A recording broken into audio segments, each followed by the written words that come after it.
ذرا سوچئے، اگر آپ کو ایسے کام جو آپ بغیر سوچے سمجھے کر لیتے ہیں، مثلاً گاڑی چلانے، سیڑھیاں چڑھنے اترنے اور عام معمول کے کام کرنے میں تکلیف محسوس ہونے لگے تو زندگی کتنی مشکل ہو سکتی ہے۔ آرتھرائٹس یا جوڑوں کے درد کی تکلیف میں بھی اکثر لوگوں کو اپنے روزمرہ کے کاموں میں نہ صرف دشواری پیش آنے لگتی ہے بلکہ تکلیف کی وجہ سے وہ اپنا طرز زندگی بدلنے پر مجبور ہو جاتے ہیں۔ آج کا ہمارا موضوع ہے آسٹیو آرتھرائٹس، یعنی ایسا آرتھرائٹس جو عمر کے ساتھ ہوتا ہے، اور 54 سالہ نزاکت علی کو بھی اسی کی شکایت ہے۔ علامات سے یوں ظاہر ہوا کہ میں چلتے پھرتے مثال کے طور پہ سیڑھیاں چڑھنے میں میرے دونوں گھٹنوں میں تکلیف شروع ہو گئی۔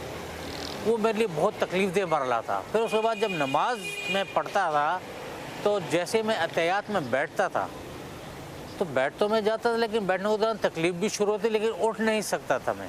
اس سے میرے معاملات زندگی میں فرق یہ آیا کہ خاص طور پہ جو نماز ہے اس میں بہت بڑی رکاوٹ ہوگی۔ ہمارے جوڑوں میں جو ہڈیاں ہوتی ہیں ان کے درمیان میں ایک سپیس ہوتی ہے، اور ویئر اینڈ ٹیئر سے یا ہیوی ویٹ سے جب آپ کا وزن زیادہ ہوتا ہے تو وہ سپیس ہڈیوں کے درمیان ختم ہو جاتی ہے، جس کی وجہ سے ہڈیاں آپس میں گھسنا شروع ہو جاتی ہیں، اور جب وہ گھستی ہیں تو آپ کو درد ہوتی ہے۔ 2020 میں برٹش جرنل آف میڈیسن میں شائع ہونے والی ایک ریسرچ کے مطابق دنیا بھر میں آسٹیو آرتھرائٹس کے مریضوں میں عورتوں کی تعداد مردوں سے زیادہ ہے۔ آرتھرائٹس فاؤنڈیشن کے مطابق آرتھرائٹس دنیا بھر میں معذوری کی ایک بڑی وجہ ہے۔ جرنل آف پاکستان میڈیکل ایسوسی ایشن کے مطابق پاکستان میں گھٹنے کا آسٹیو آرتھرائٹس دیہی آبادی میں 25% اور شہری آبادی میں 28% افراد کو لاحق ہے۔ آپ ایک میل بھی نہیں چل سکتے تکلیف کے بغیر، یا پھر آپ کے گھٹنوں میں درد ہو رہی ہے رات کو اور آپ نیند سے جاگ رہے ہیں کیونکہ آپ کے گھٹنے میں درد ہے، تو اٹس ٹائم کہ آپ ڈاکٹر کے پاس جائیں۔ ڈاکٹر کے پاس گیا، پھر ڈاکٹر نے کہا تھا کہ ایک انجیکشن جو ہے وہ مہینے میں ایک دفعہ لگے گا۔ وہ مطلب 3-4 مہینے تک یہ کروائے، اس کے بعد تھوڑا سا ریلیو ملا۔ دوائیوں جو ڈاکٹر نے لکھے دی وہ تھوڑا سا میں کھاتا رہا، آرام تو آ جاتا ہے، لیکن کچھ عرصے کے بعد جس طرح اب یہ سردی آئیں تو اس میں مجھے دوبارہ تکلیف شروع ہو جاتی ہے۔ ہم 3 کرائٹیریا یوز کرتے ہیں۔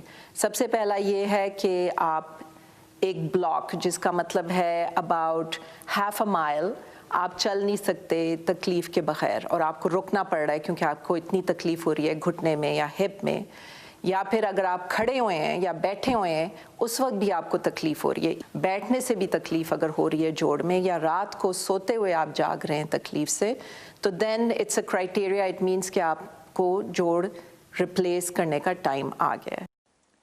ڈاکٹر گلرخ کہتی ہیں اگر کسی کو دل کا عارضہ یا ڈائبٹیز جیسی کوئی سنجیدہ نوعیت کی بیماری ہے تو پھر سرجری ان کے لیے نہیں، اور بہت سی دوسری تھراپیز شاید آپ کے لیے مددگار ہوں۔ مثلاً نزاکت علی کو ادویات اور انجیکشن سے افاقہ ہوا، اور ماہرین یہ بھی کہتے ہیں کہ متوازن خوراک، واک، سوئمنگ، سائیکلنگ جیسی ایکسرسائزز اپنے لائف سٹائل میں اپنا کر آپ اس بیماری کو ڈیلے کر سکتے ہیں۔ Saba Shah Khan, Voice of America, Fairfax, Virginia.